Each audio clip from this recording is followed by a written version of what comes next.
गोड्डा में जेएलकेएम के उम्मीदवार रहे सूर्य हांसदा की इनकाउंटर में हत्या होती है।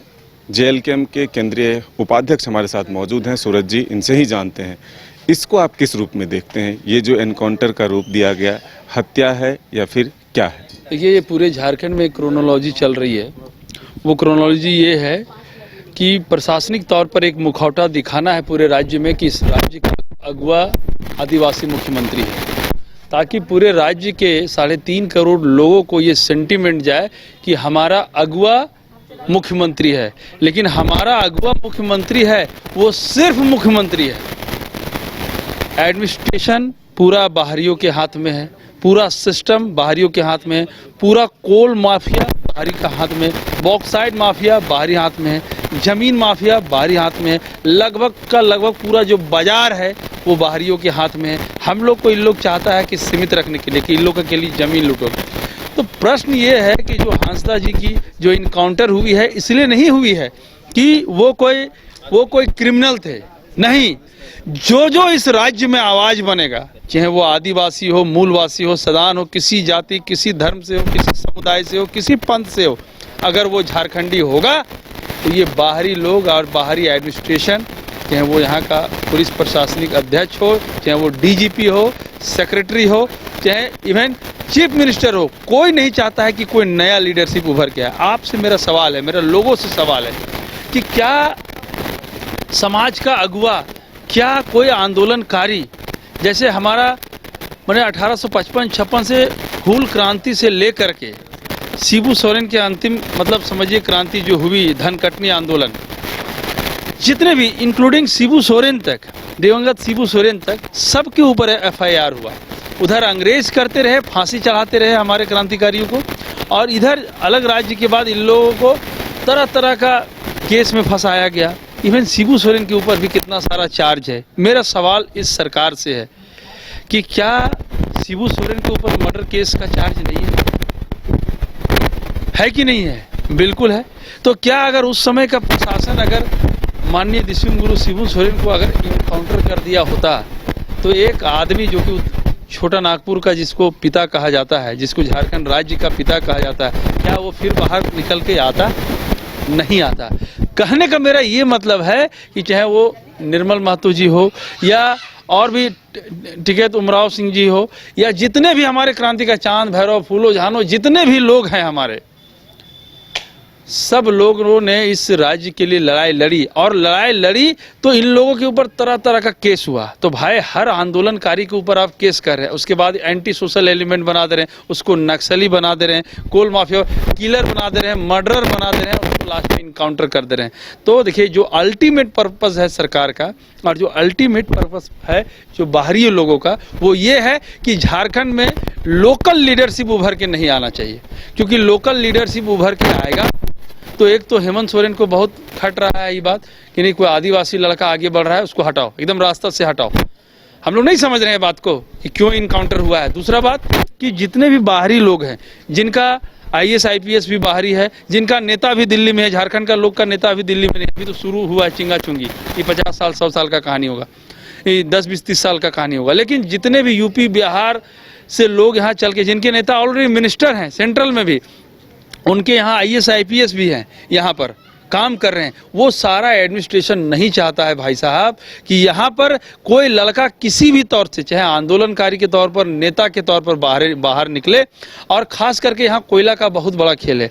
ईसीएल हो, सीसीएल हो, अडानी हो, एनटीपीसी हो, जितने भी बड़ी कोल परियोजनाएं, जितनी भी महारत्न कंपनियां यहाँ पर है, अगर आप उसके खिलाफ यहाँ आंदोलन की आवाज़ उठाएंगे तो आपको मटिया मलिंद कर दिया जाएगा गोली मार के, हम ये जानते हैं। तो ये कोई हांसदा जी का ये कहना नहीं कि भाजपा से थे, जेएमएम से थे, जेवीएम से थे, जेएलकेएम से थे, ये सब फालतू का बात है। वो झारखंडी बेटा था, आगे बढ़ रहा था, उसको मार के सुता दिया गया। तो क्या आपको लगता है कि किसी व्यक्ति या फिर उस क्षेत्र में जो उनका कद बढ़ रहा था, इसलिए निश्चित तौर पर हम कहते हैं उसका कद बढ़ रहा था, और उसका सबसे बड़ा डर जेएमएम के हेमंत सरकार को था।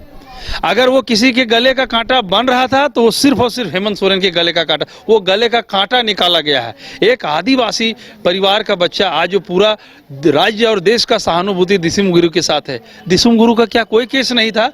उसके इतिहास को देखिए, मर्डर केस का चार्ज था, लेकिन क्या उनको कभी नक्सली कहा गया? क्या उनको कभी आतंकवादी कहा गया? क्या कभी उनको रंगदारी वसूलने वाला कहा गया होता? अगर यही रवैया पुलिस का उस समय होता जिस समय मनमोहन सिंह सरकार में थे, तो कोयला मंत्री थे, उनके ऊपर इतना विपक्ष का लोग दबाव बनाया कि इनको कोयला मंत्री से इनको हटना पड़ा। सवाल ये है कि आपका जितना ढीला सीला रवैया है, तो आपके पिताजी का आज जो दिसुम गुरु के नाम पर हम लोग अपना हाय और रोना रो रहे हैं, उनका भी इनकाउंटर कब का हो गया होता? ये भी अपने बहुत लड़े हैं। अंग्रेज की तरह जितनी भी कंपनियां यहाँ काम करने वाली थी, इस राज्य में कोई संदेह नहीं है कि CNT का सबसे बड़ा संरक्षक शिबू सोरेन हुए। अलग राज्य की लड़ाई लड़ने वाले सबसे बड़े संरक्षक शिबू सोरेन हुए, और इस राज्य में धनकटनी आंदोलन को आगे बढ़ाने वाले सबसे बड़े संरक्षक शिबू सोरेन हुए। महाजनी प्रथा को खत्म करने वाले शिबू सोरेन हुए। हम कहते हैं कि पुलिस से वो 3-3 साल, 5-5 साल, 10-10 साल छिप के जंगल में रहे। तो मेरा ये कहना है कि आज का जो पुलिसिया रवैया अगर कल भी होता, तो आपको लगता है कि शिबू सोरेन आज जीवित होते? नहीं होते। उससे बड़ा क्रिमिनल रिकॉर्ड हांसदा का नहीं था। लेकिन कहीं ना कहीं हेमंत सोरेन को ये बात लगा कि कोई आदिवासी बेटा बाहर निकल रहा है, इसको रास्ता से साफ करो। और अगर तुम सचमुच में डेवलप किए हो, अगर हेमंत सोरेन सरकार ने सब कुछ सच में डेवलप किया, तो तुम पैदाइश आपकी नेमरा में है। संथाल से चुनाव क्यों लड़ते हो? लड़ो रामगढ़ से चुनाव, क्यों लड़ते हो संथाल से? कहने का मतलब है कि इसका काम है आदिवासी लोग को मूर्ख बनाना, और अगर उसी आदिवासी बच्चा में कोई आगे बढ़ रहा है तो उसको रास्ता से साफ कर देना। लेकिन याद रखिएगा, इतिहास हमेशा अपने आप को रिपीट करता है। आज किसी के गोदी को आप सुना किए हैं, और उसको सुना करने के बाद भी नाम क्या दे रहे हैं? तो बहुत बड़ा आतंकवादी, बहुत बड़ा नक्सली को मार गिराए हैं।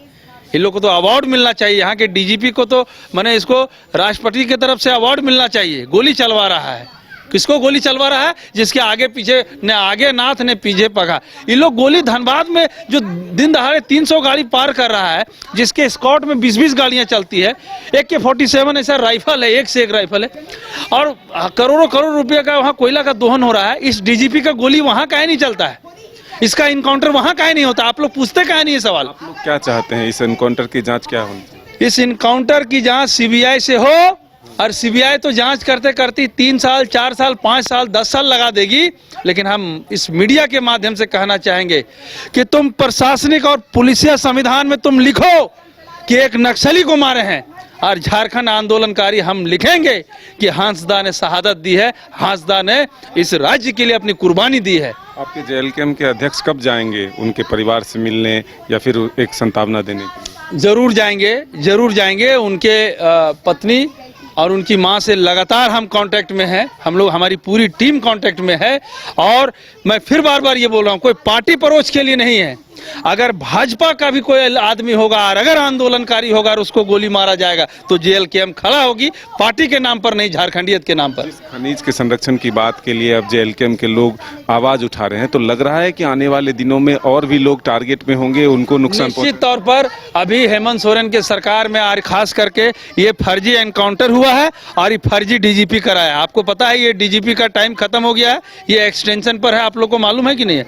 तो ये फर्जी एनकाउंटर, ये फर्जी DGP के चक्कर में हो रहा है। इसको कोई राजनीति में, पार्टी उटी में इसको आना होगा या कोई पद लेना होगा, तो गरीब गुरबा का गोली चलवा रहा है। लेकिन याद रखिएगा, जब ऊपर वाला का गोली चलेगा तो कोई वर्दी काम नहीं आएगा। बढ़िया IAS और IPS बहुत है सो, यहाँ बहुत है सो कारनामा किया, एक दिन लास्ट में मटिया मलिंद हो गया। इन लोग का भी यही हश्र होगा, हम आपको बता रहे हैं। तो आपने सुना कि जिस तरह से पुलिस ने अपनी सफाई दी है कि सूर्या हांसदा को ले गया था हथियारों के जखीरा को बरामद करने के लिए, और वहां वो भागने लगे और कुछ लोग उनके आए थे जो गोलीबारी कर रहे थे, और इसी दौरान उनका इनकाउंटर करना पड़ा। क्या एक बात अंत में जरूर बोलना चाहेंगे कि सूर्या हांसदा कानून के किताब और कानून के कलम और कानून के पेज में एक नक्सली हो सकता है, लेकिन हमारे आंदोलनकारी के खून में वो एक शहीद है, और हम लोग उसके मौत को, उसके शहादत को हम लोग शहादत दिवस के रूप में मनाएंगे। ये प्रशासन समझ ले इस बात को। तो बिल्कुल आपने सुना कि जिस तरह से पुलिस ने सफाई दी है, उस पर सीधा सवाल है कि ये इनकाउंटर नहीं बल्कि हत्या की गई है। और सीबीआई से इसकी जांच कराने की मांग की जा रही है। अपने सहयोगी नूतन के साथ मदन सिंह, न्यूज बायोस्कोप, रांची। शहर की भीड़ से बोर हो गए हो? तो चलिए आज नए वाइब में आपको लेके चलते हैं, जिसका नाम है वैदिक विलेज।